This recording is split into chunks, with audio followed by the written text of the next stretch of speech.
하나님의 말씀은 로마서 2장 1절로 29절 말씀입니다.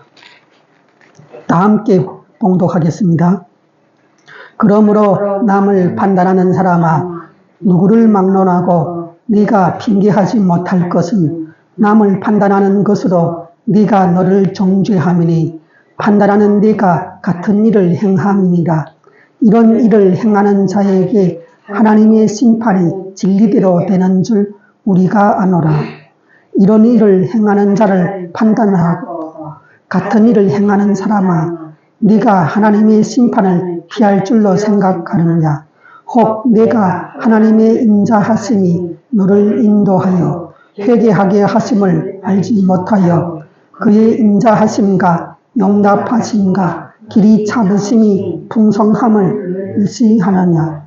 다만 네 고집과 회개하지 아니한 마음을 따라 진노의 날 곧 하나님의 의로우신 심판이 나타나는 그날에 임할 진노를 내게 쌓는도다. 하나님께서 각 사람에게 그 행한 대로 보응하시되 참고 선을 행하여 영광과 존귀와 썩지 아니함을 구하는 자에게는 영생으로 하시고, 오직 당을 지어 진리를 따르지 아니하고 불의를 따르는 자에게는 진노와 분노로 하시리라.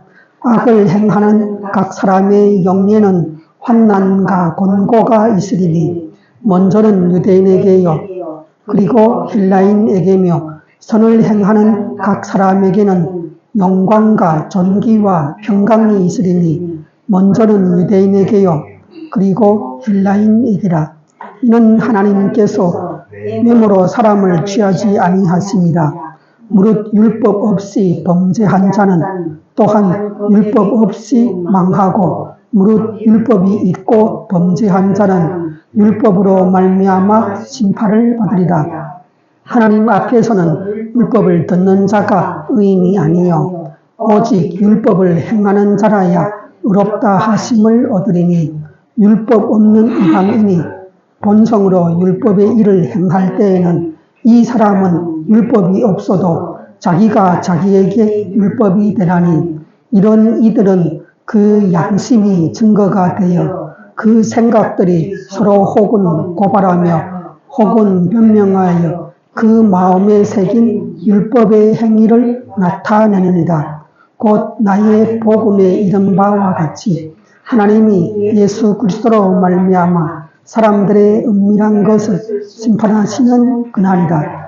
유대인이라 불리는 내가 율법을 의지하며 하나님을 자랑하며 율법의 교훈을 받아 하나님의 뜻을 알고 지극히 선한 것을 분별하며 맹인의 길을 인도하는 자여 어둠에 있는 자의 빛이요 율법에 있는 지식과 진리의 모본을 가진 자라서 어리석은 자의 교사여 어린 아이의 선생이라 스스려 믿으니, 그러면 다른 사람을 가르치는 네가 네 자신은 가르치지 아니하느냐?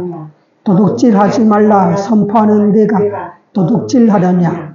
간음하지 말라 말하는 네가 간음하느냐? 우상을 가증히 여기는 네가 신전 물건을 도둑질하느냐? 율법을 자랑하는 네가 율법을 범함으로 하나님을 욕되게 하느냐? 기록된 바와 같이 하나님의 이름이 너희 때문에 이방인 중에서 모독을 받는도다. 네가 율법을 행하면 할례가 유익하나 만일 율법을 범하면 네 할례는 무할례가 되느니라. 그런즉 무할례자가 율법의 규례를 지키면 그 무할례를 할례와 같이 여길 것이 아니냐. 또한 본래 무할례자가 율법을 온전히 지키면 율법 조문과 할례를 가지고 율법을 범하는 너를 정죄하지 아니하겠느냐. 무릇 표면적 유대인이 아니요 표면적 육신의 할례가 아니니라. 오직 이면적 유대인이며 할례는 마음에 할지니 영에 있고 율법 조문에 있지 아니한 것이라. 그 칭찬이 사람에게서 아니요 다만 하나님께서니라. 네, 오늘 로마서 2장 말씀을 함께 살펴보도록 하겠습니다. 제가 먼저 이런 질문을 하나 만들어 봤습니다. 사람은 왜 의로워져야 할까요? 왜 우리가 의인이 꼭 되어야만 하죠? 그렇다면 한번 이 세상을 역추적해서 이 세상이 출발부터 한번 보겠습니다. 그렇다면 왜 우리가 꼭 의인이 되어야만 하는지 그것을 알기 위해서, 그렇다면 우리뿐만 아니라 이 세상 자체가 어떻게 만들어졌는지 보겠습니다. 세상이 왜 이렇게 우리가 태어나서 눈을 뜨고 보니까 이렇게 구성이 되어 있고 만들어져 있죠? 누가 이 세상의 질서를 이렇게 만들었을까요? 한마디로 이 세상을 누가 창조를 한 걸까요? 하나님 창조하셨어요. 창세기 1장 1절에 보면은, 거기에 보면은 태초에 누가 이 세상을 지었는가? 하나님이라는 분이, 신이 지었다는 거예요. 이때부터 우리가 반드시 의인이 되지 않으면 안 되는 그러한 기원이 발생하게 되는 거예요. 왜? 나는 거룩한 의인이 되기가 싫고 내 마음대로 자유롭게 편안하게 그렇게 살고 싶은데, 아니 태초에 하나님이라는 분이 천지를 지었다네. 그러니까 그분으로부터 모든 것이 출발했다는 거예요. 나왔다는 거예요. 그러니까 이 천지를 지으시고 인간을 직접 지으신 이분이 어떤 분인가에 따라서 우리가 이 세상에서 살 때 내 마음대로 살아도 되는지, 아니면 거룩하고 점 한 점 없는 의로운 사람으로 살아가야 되는지, 이 모든 것들이 결정이 난다는 거예요. 이 천지를 지으신 그 신이 어떤 성품을 가진 분인지를 우리가 보면은 장차 우리 인간들이 무엇을 위해서 살아가야 하는지를 우리가 알 수가 있다는 거예요. 왜? 이 세상의 모든 만물, 천지, 인간, 동물까지도 지어 이 모든 것을 지으신 창조주가 그 인간을 지을 때 무슨 생각으로, 무슨 목적으로 지었는가 하는 거예요. 거기에 따라서 우리 인간들이 어떻게 이 땅에서 살아가야 할지가 방향성이, 생활의 기준이 쫙 나온다는 거예요. 그렇다면 우리가 하나님께서 천지를 지었는데 왜 천지를 지었을까요? 무슨 목적으로 이 천지 만물을 지었고 또 인간을 왜 만들었을까요? 무슨 목적으로 하나님께서 인간을 만들었다면 만들기 전에 어떤 원하는 목적이 있었다는 거예요. 인간을 만들어 놓고 대체 하나님은 어디에 쓰시려고 어떤 목적으로 인간을 지었는가? 이런 것들을 우리가 살펴본다면 우리가 어떻게 남은 인생을 하나님 앞에서 살아가야 할지가 나온다는 거예요. 자, 사람을 누가 지었는가를 한번 하나님의 말씀을 찾아보니까 창세기 1장 26절에 한번 읽어볼까요? 하나님이 이르시되 우리의 형상을 따라 우리의 모양대로 우리가 사람을 만들고, 이거 봐요. 인간을 만드는데 하나님께서 우리 인간을 처음에 제작을 할 때 그냥 막 이렇게 동물이나 저게 고양이나 뱀이나 코끼리처럼 이렇게 막 그냥 만든 것이 아니라, 이 하나님이 인간을 지을 때 자신의 형상을 본을 따서 만들었다는 거예요.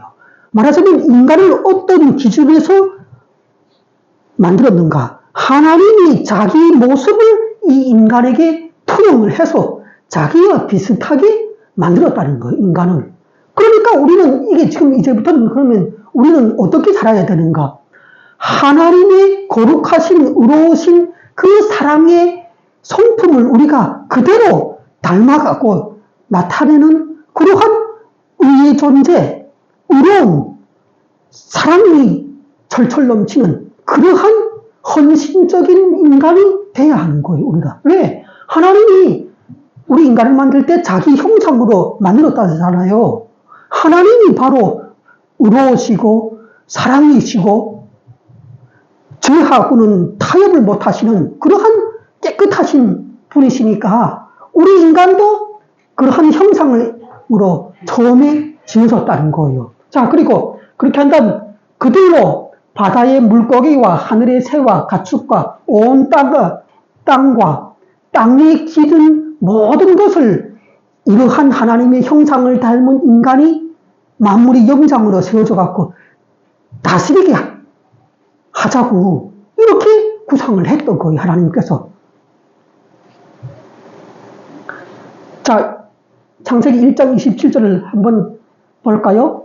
하나님이 자기 형상, 곧 하나님의 형상대로 사람을 창조하시되 남자와 여자를 창조하시고, 하나님께서는 우리 인간을 자기의 의로운 성품을 가진, 사랑의 성품을 가진 그러한 인간의 형상으로 만들었고, 또 이 인간을 통해서 대대로 그 자식을 낳아서 가정을 이루고 나라를 이루고 인류를 이룰 수 있도록 남자와 여자를 서로 이렇게 남녀 구분을 지어서 인간을 또 지었다는 거예요. 이제부터는 남녀를 만드셨으니까 이 남녀에게 해야 할 일은 뭐겠어요? 일정한 결혼할 나이가 되면은 남자와 여자가 서로 짝을 맺어야 되는 거예요. 그래서 자식을 낳아야 한다는 얘기예요. 그렇잖아요. 지금 남자 여자를 창조했다니까. 자, 우리 여기 읽어볼까요? 사람을 하나님의 형상대로 남녀를 구분하여 지으셨군요. 하나님의 형상은 그러면 대체 뭘까요? 하나님을 따라가야 하는 그 자식들의 형상입니다. 하나님을 닮았다. 이런 얘기예요. 말하자면 우리 인간은 내 스스로 하고 싶은 대로 내 자신을 위해서 사는 존재가 아니라는 거예요. 그러면 우리 인간은 무엇을 위해서 살게 하려고 지어졌는가? 하나님을 위해서, 하나님 자신을 위해서 우리가 만들어졌다는 거예요.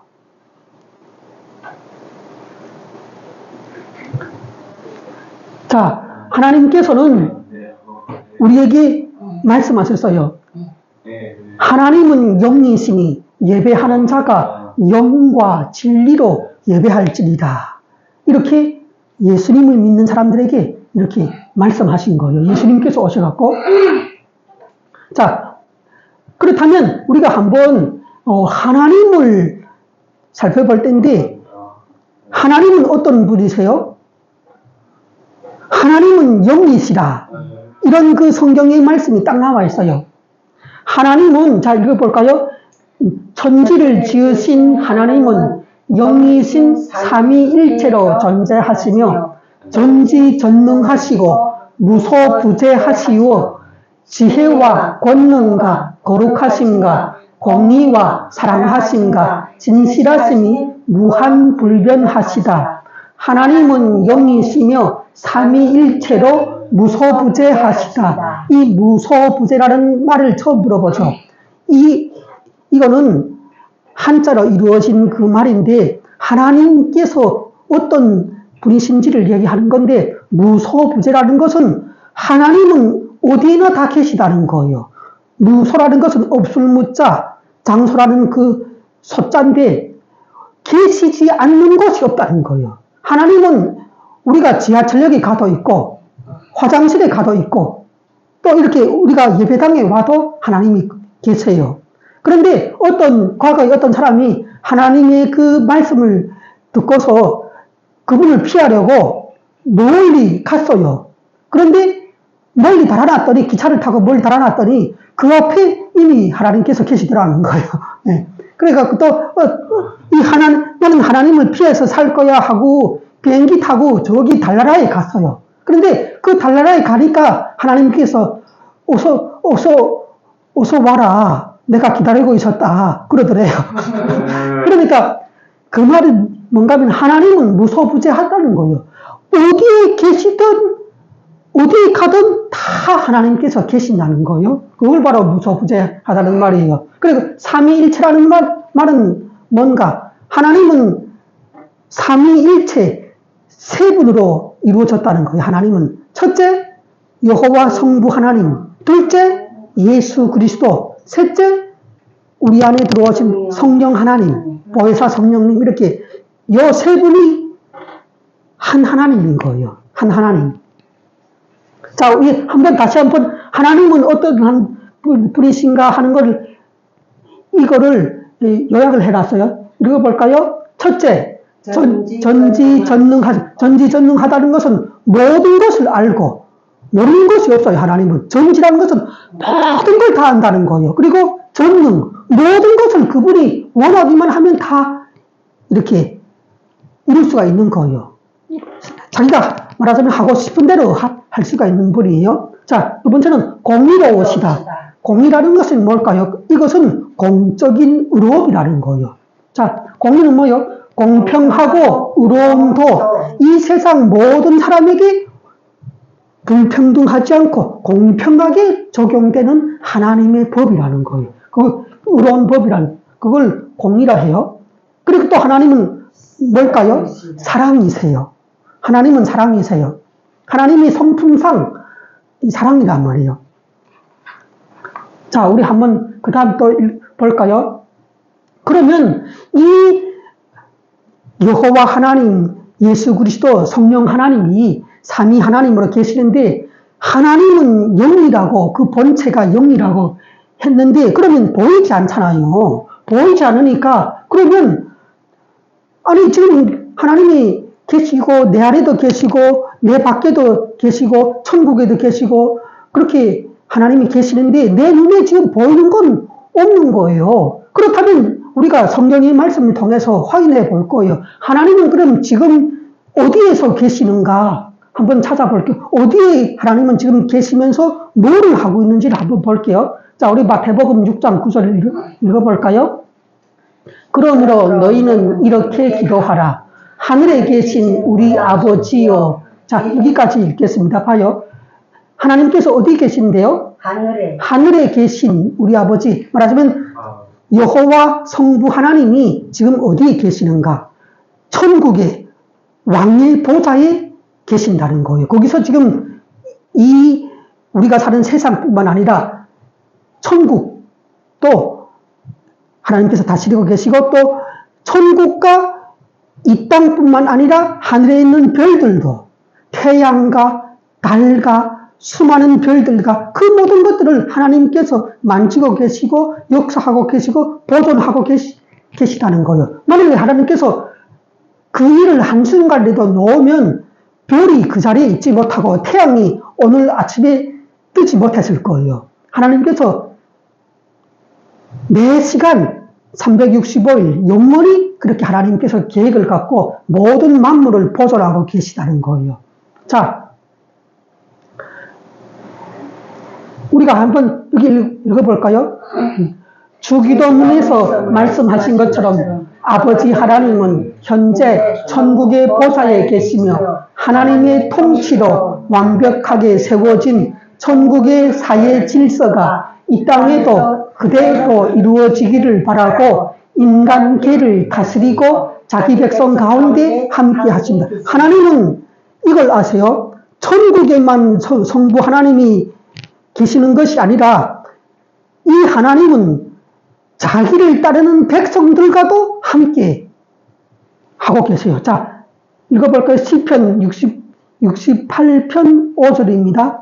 그의 거룩한 처소에 계신 하나님은 고아의 아버지시며 과부의 재판장이시라. 하나님은 천국에만 계실 뿐만 아니라 성령 하나님을 통해서 어떤 분이신가? 고아의 아버지라는 거예요. 고아. 부모를 어릴 때부터 이런 그 고아들 있잖아요. 불쌍한 고아들. 그 고아들의 아버지가 바로 하나님이신 거예요. 또 남편을 잃고 외롭게 그 경제적으로 어렵게 살고 있는 그 과부들을 위한 재판장이라는 거예요. 예. 자, 그 다음에 읽어볼게요. 하나님이 고독한 자들은 가족과 함께 살게 하시며 갇힌 자들은 이끌어내사 형통하게 하시느니라. 오직 거역하는 자들의 거처는 메마른 땅이로다. 하나님은 고아의 아버지고 과부의 재판장이시고 고독한 자들을 불러서 가족들과 함께 살게 하시고 감옥이나 갇혀 있는 사람들, 그 사람들은 이끌어내어서 하나님 뜻대로 형통하게 살게 하시려는 그런 분이라는 거예요. 하나님은. 자, 원래 이 세상에는 뭔가면 법이 한 가지밖에 없었어요. 어떤 법만 있었는가? 하나님께서 인간에게 어떻게 하라고 지시하신 하나님의 말씀의 법만 존재를 했어요. 그 맨 처음의 법이 뭐였어요? 아담과 하와에게 하나님께서 생명의 과일만 너희가 생명의 과일을 먹고 절대로 동산 중앙에 있는 죽음을 불러오는 그 선악과는 먹지 말라고 말하자면 하나님의 말씀을 떠나서 하나님을 떠나서 죄를 짓지 말라고 만일 사탄과 귀신을 만나갖고 그 사탄 귀신에 의해서 흘러나오는 말을 듣고서 너희가 하나님을 배신하면 그러면 너희는 죽음과 지옥을 파멸을 경험하게 된다고 절대로 생명의 과일만 너희가 먹지 이쪽에 사망을 불러오는 선악과를 따먹지 말라고 범죄의 길로 들어서지 말라고 그렇게 제한서를 두셨던 거예요. 그러니까 그때는 하나님께서 말씀하실 때는 한 가지 법밖에 없었는데 인간이 하나님의 말씀을 듣지 않고 뱀이라는 사탄 귀신을 따라서 그 죄악의 말을 인간이 따름으로 인해서 이 세상에는 법이 하나가 또 생긴 거예요. 어떤 법이 생겼는가? 사탄 귀신이 인간을 죄짓게 하는 죄의 법이 또 생겼다는 거예요. 자, 그러면 우리가 하나님의 법 이외에 이 세상에 사탄과 귀신을 통해서 들어온 인간이 세운 법이 뭘까요? 그걸 한번 찾아볼게요. 그런데 하나님을 대적하는 사탄이 인간 앞에 나타남으로 불순종하는 인간을 통해 하나님께 대적하는 인간 중심의 법이 인간 세계에 들어오게 되었습니다.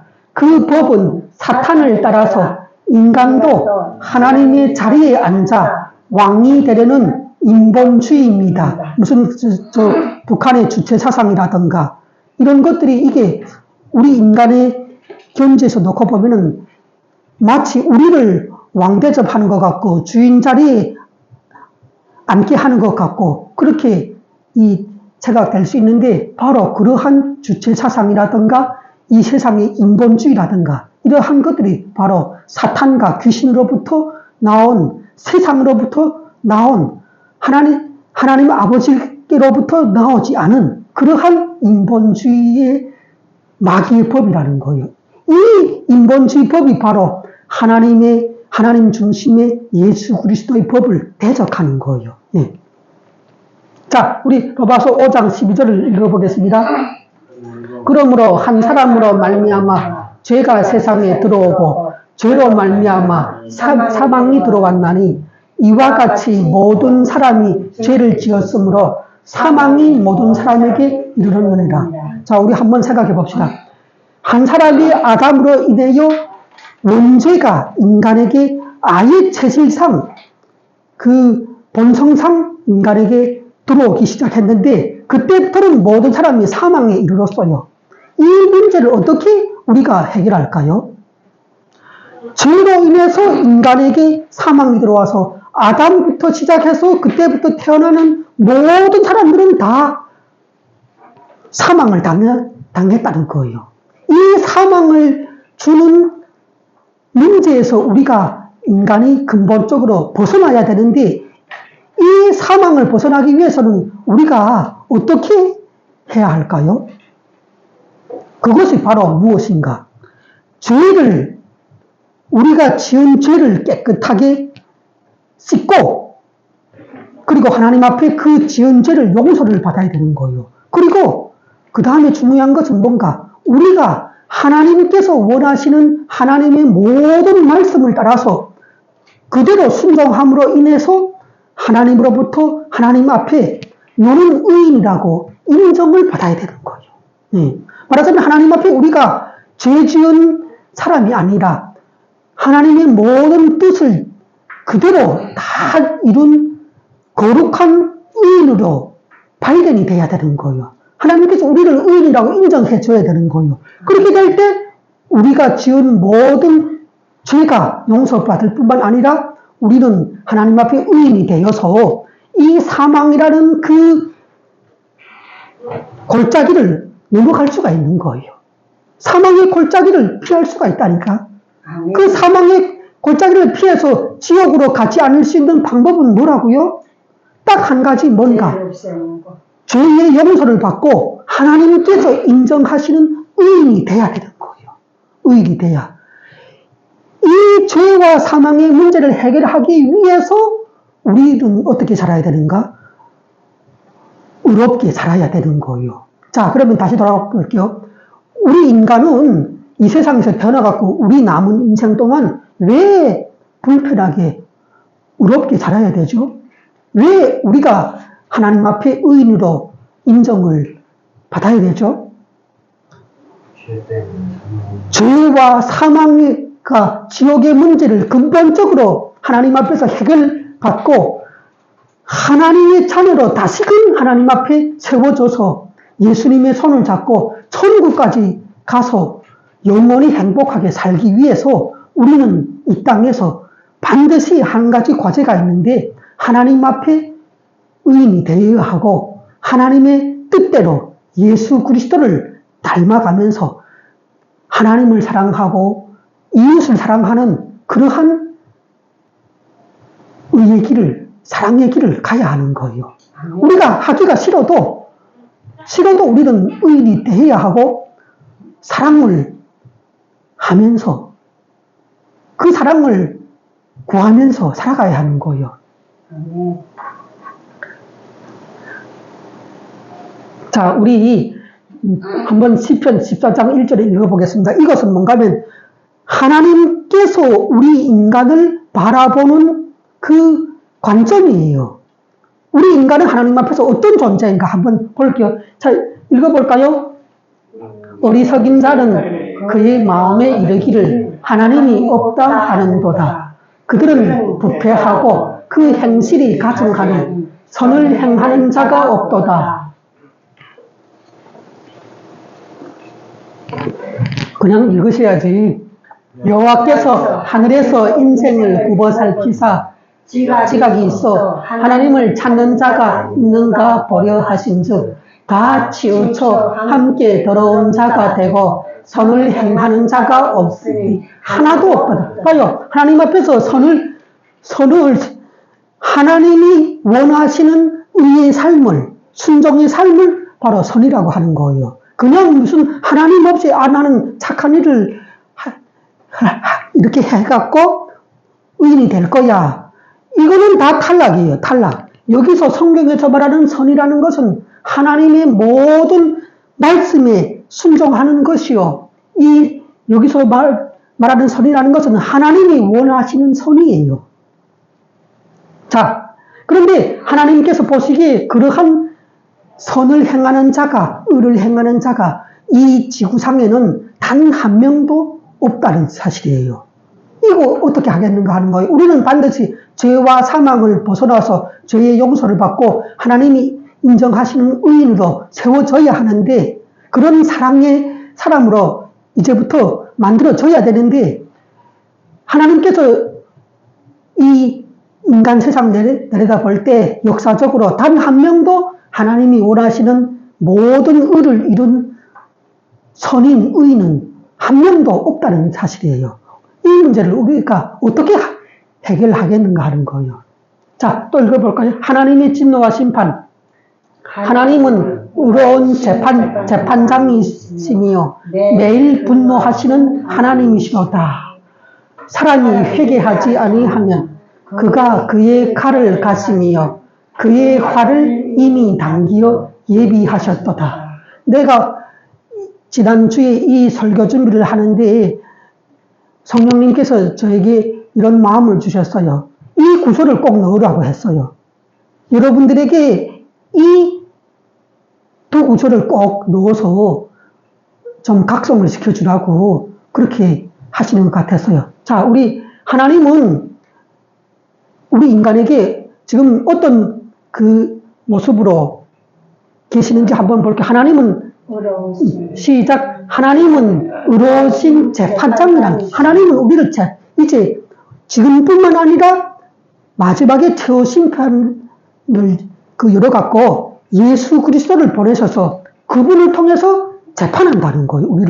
우리 태어나서부터 죽을 때까지 그 모든 일들을 갖고 네가 말을 어떻게 했고 네가 행동을 어떻게 했고 그 모든 언행 심사를 다 하나님의 말씀을 쪼개갖고 그 말씀대로 네가 어떻게 살았는지를 재판하겠다는 거예요. 하나님은 어떤 분이시고 불의하신 재판장이 아니라는 거예요. 우리가 예수님을 믿고 살면서 의롭게 살지도 못해갖고 의로운 척하고 하나님의 말씀을 순종하지 않고 자기 하고 싶은 대로 하고 이렇게 살면은 하나님은 뭔가 불의하신 분이 아니고 의로우신 재판장이라는 거예요. 그리고 하나님은 화를 내시고 분노를 하시고 우리가 하나님 앞에 죄를 짓고 잘못했을 때 진노를 하고 이러시는데 자 봐요. 매일 분노하시는 하나님이시라는 거예요. 매일매일 그 사람을 향해서 나를 향해서 내가 하나님 앞에 하나님의 뜻대로 사랑의 삶을 하나님을 사랑하고 사람을 사랑하는 이 사랑의 삶을 살아가지 못할 때 매일 화내고 분노하고 진노를 한다는 거예요.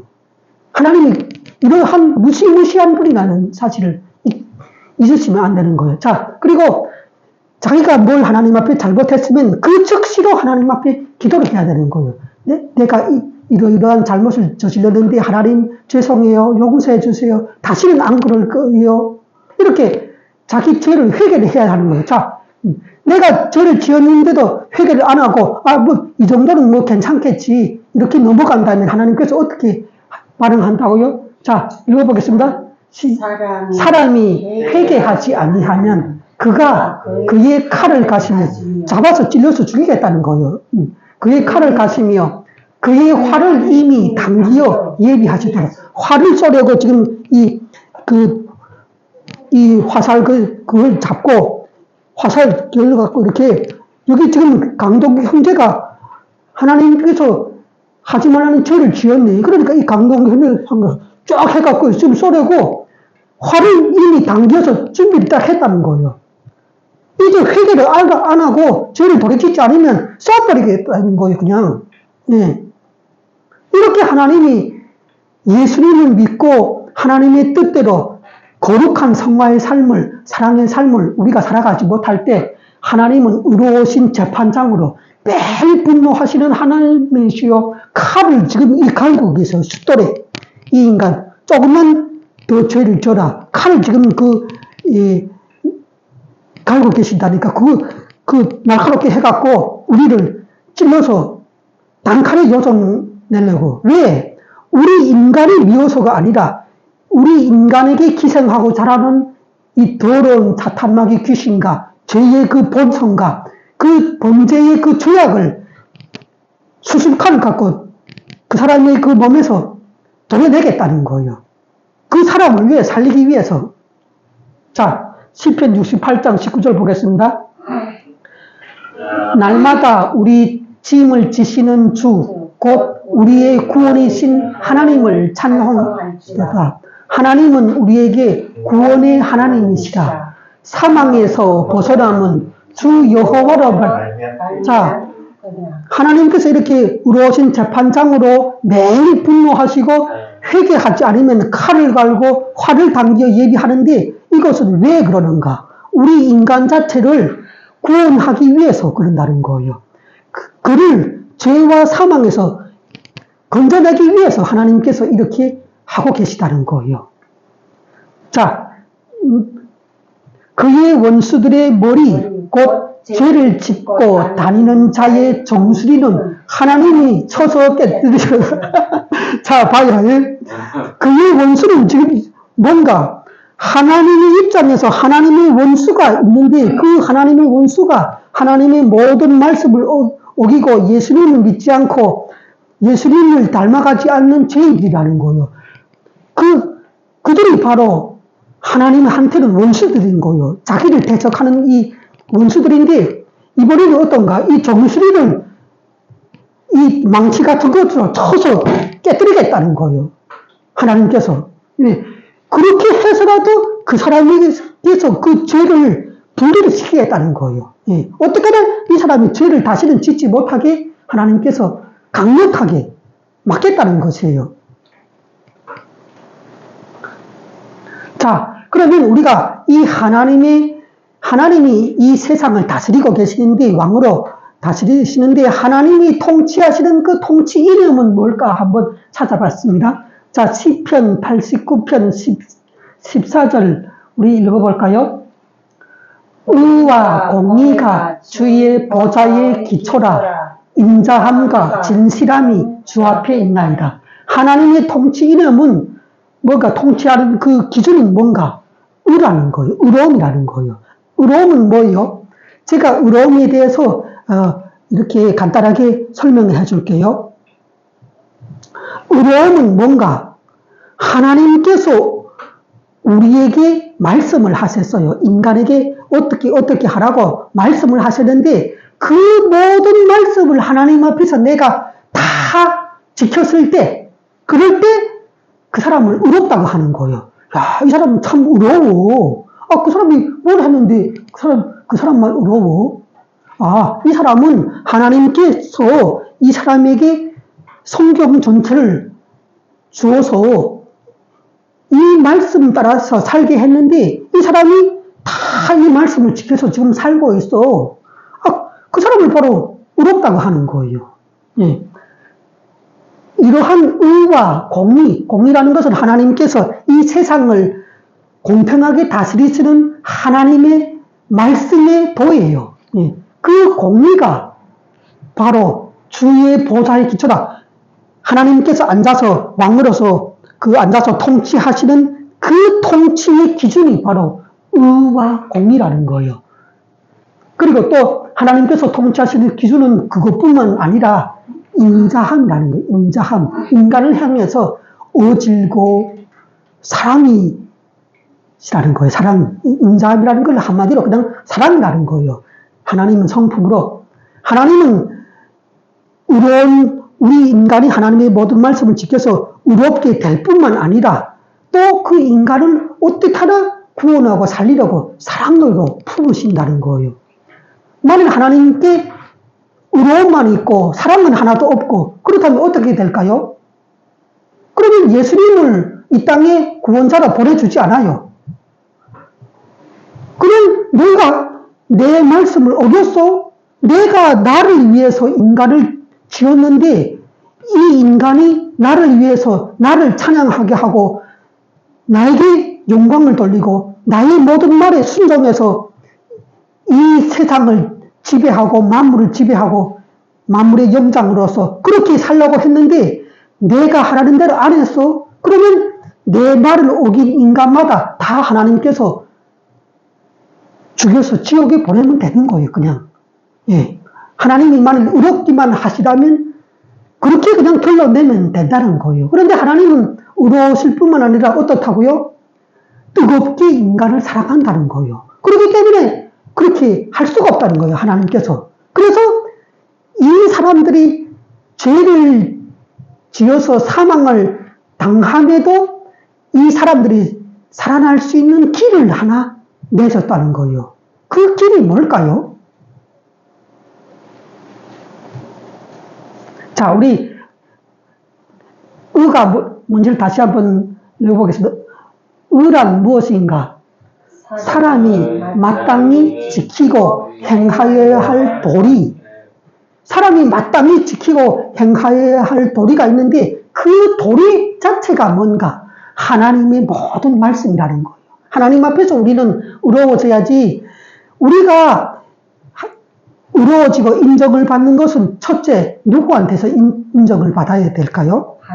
하나님 앞에서 우리는 의롭다고 인정을 받아야 돼요. 저기 어디 내 친구나 회사 사람이나 무슨 이렇게 어디 나하고 같이 사는 아내가 우리 남편은 참 의로워 이렇게 인정하면 되는 것이 아니에요. 그게 아니고 첫째, 하나님께서 나를 의롭다고 봐야 된다니까. 그게 제일 중요한 거예요. 하나님께서 나를 의인이라고 보시는데 이 세상 사람들이 나가니까 나를 다 죄인이라고 욕적이라고 막 돈을 집어서 나한테 던지니? 그럼 어떻게 될까요? 그래도 괜찮다는 거예요. 여러분, 하나님이 나를 의롭다고 인정해주면 그러면 나는 세상 사람들에게 벌을 받고 붙잡혀서 감옥에 끌려가더라도 여러분들 걱정하지 말라는 거예요. 걱정하지 마라. 하나님 앞에서 의인인 사람은 세상에서도 반드시 의인으로 다 인정을 받게 돼요. 예. 왜? 이 세상의 법보다 하나님의 법은 더 완벽하게, 더 지키기 어려운 그러한 법이라는 거예요. 자, 그러면 의인은 어떤 사람인가? 의로운 사람인데 하나님 앞에서 모든 말씀을 지켜서 의롭게 된 사람. 또 의인은 어떤 사람인가? 하나님 앞에 예수 그리스도를 믿는 사람. 예수 그리스도를 믿어서 그 예수님의 계명을 따라서 하나님을 사랑하고 사람을 사랑하는 사람. 이 사람들이 다 의인인 거예요.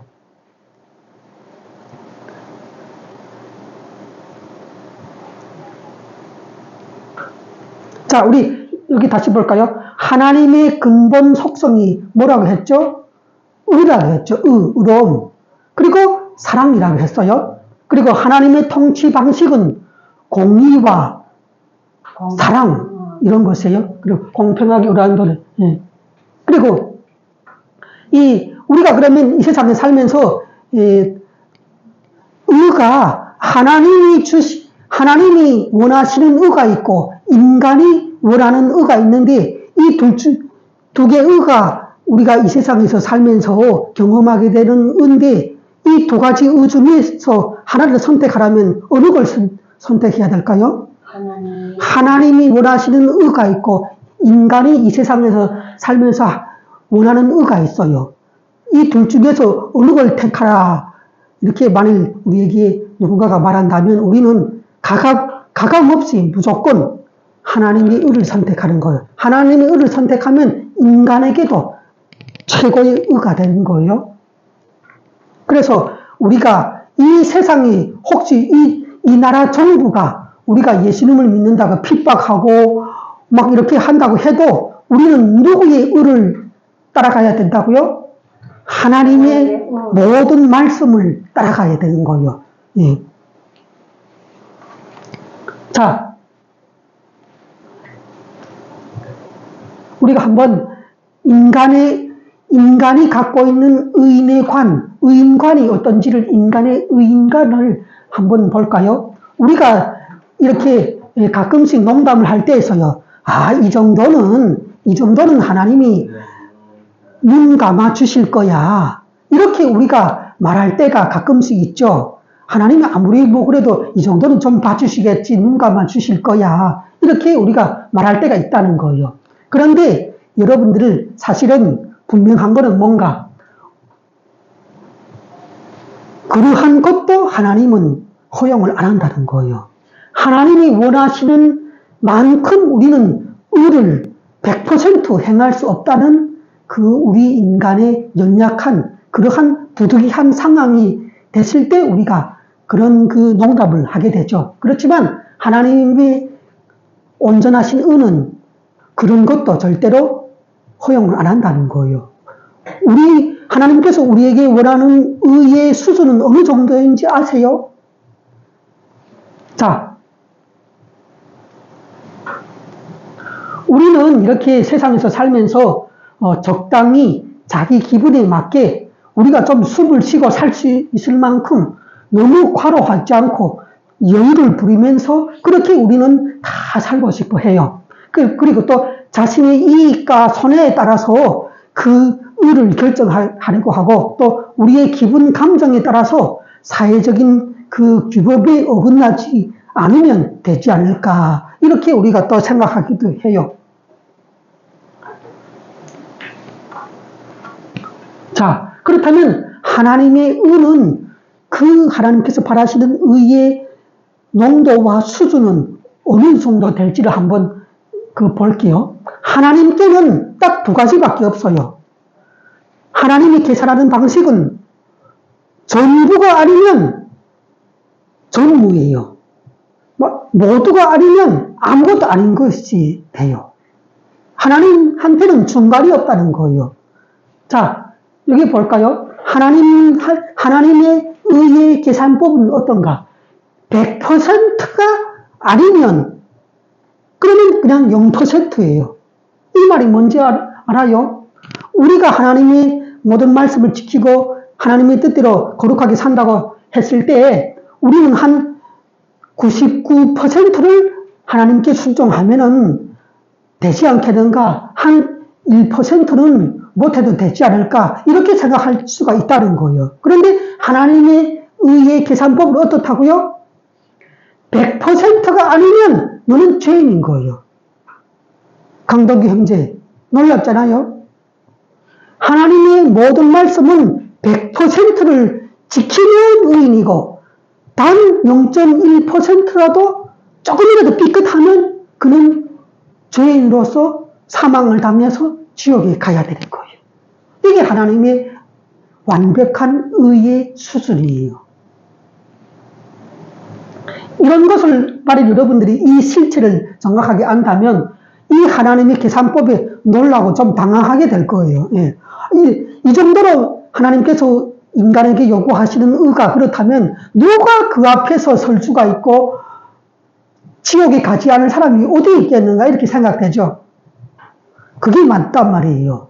그게 바로 하나님이 우리 인간에게 바라는 100%의 의거예요. 100%가 다 차지 않으면 0%가 되는 거예요. 0%. 하나님의 세계는 굽은 것도 없고 삐뚤어진 것도 없고 흠이 있는 것도 조금도 없어요. 자, 우리 여기 한번 읽어볼까요? 아무리 잘 그린 직선이라도 현미경으로 볼 때는 그 선의 굴곡이 보이듯이 인생이 스스로를 생각하기에 자신이 아무리 곧고 올바르게 생각된다고 하여도 하나님이 보시기에는 형편없이 추하고 악한 것이 인생의 삶이다. 자, 이걸 다시 설명할게요.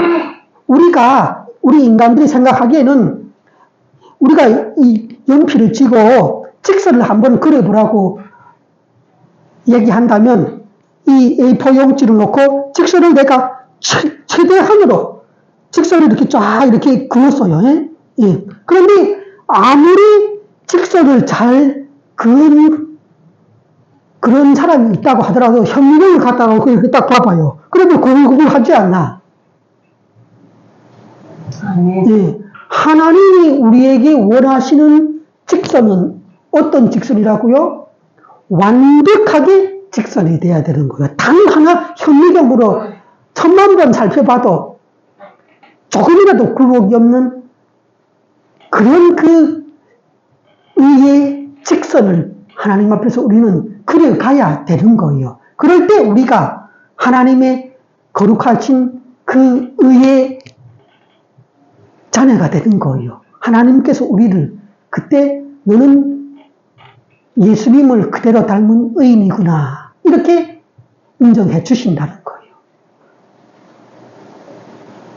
자, 자, 우리 또 여기 밑에 거 읽어볼까요? 사람이 인간 자신의 최고 지성을 다해 만든 잣대로 하나님의 의를 재본다면 언제나 숫자가 모자라 실패로 끝날 것입니다. 자, 이게 무슨 말인가 하면, 우리 인간의 최고의 머리 지성을 다 인류가 수천억 명이 존재했다면 그들이 인간이 갖고 있는 모든 최고의 지성을 다 모아서 인간의 잣대를 만들어 갖고 하나님이 갖고 계시는 그 의로우신 모습을 잣대로 재본다면 어떻게 되겠는가 그 얘기예요.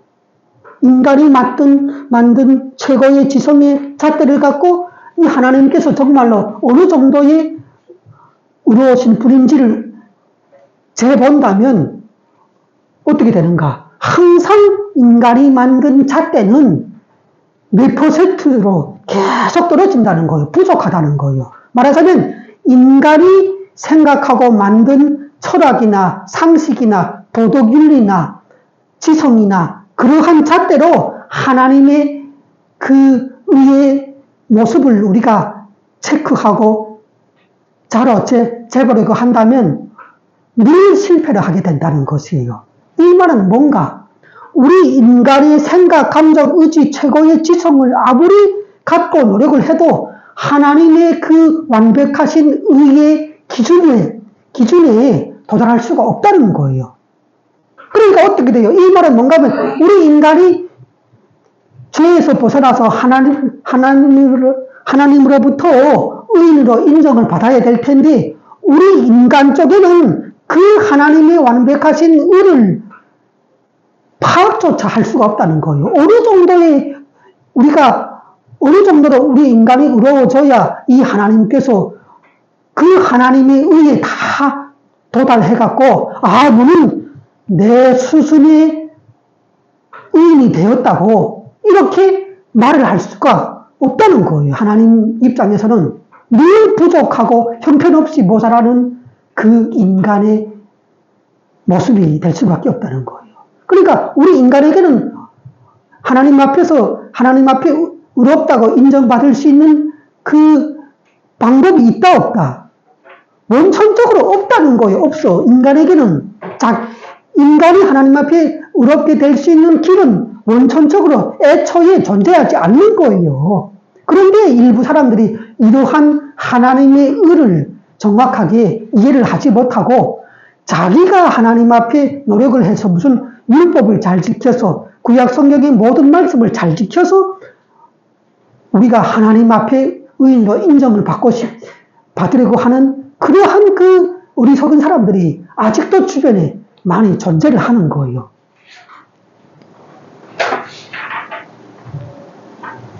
자, 우리가 또 이걸 볼까요? 조금만 하면은 될 테니까 조금 읽어볼까요? 하나님이 사람을 심판하시는 근거는 무엇입니까? 그런즉 하나님 앞에서 사람이 어찌 의롭다 하며 여자에게서 난 자가 어찌 깨끗하다 하랴. 자, 여기 보실까요? 우리는 하나님 앞에서 의롭다고 할 수가 없는데 죄를 지어서 타락한 그 여자의 몸에서 그 피를 받고 출생한 인간이 어떻게 하나님 앞에서 깨끗하다고 말을 할 수 있겠는가 하는 거예요. 하나님은 어떤 분이신가? 하나님의 눈에는 저 하늘에 떠 있는 달이라고 해도 달이 그 빛을 어둡다고 평가를 받을 수가 없다는 거예요. 하늘의 명랑한 달도 어둡다고 보시는 분이시고 하늘의 별도 막다고 말씀하실 수가 없고 또 그러한 상황에서 하물며 구더기 같은 우리 인간, 벌레 같은 인생이 하나님 앞에서 노력을 한다고 그 하나님의 완벽한 의의 모습을 만들어낼 수는 없다는 것이에요.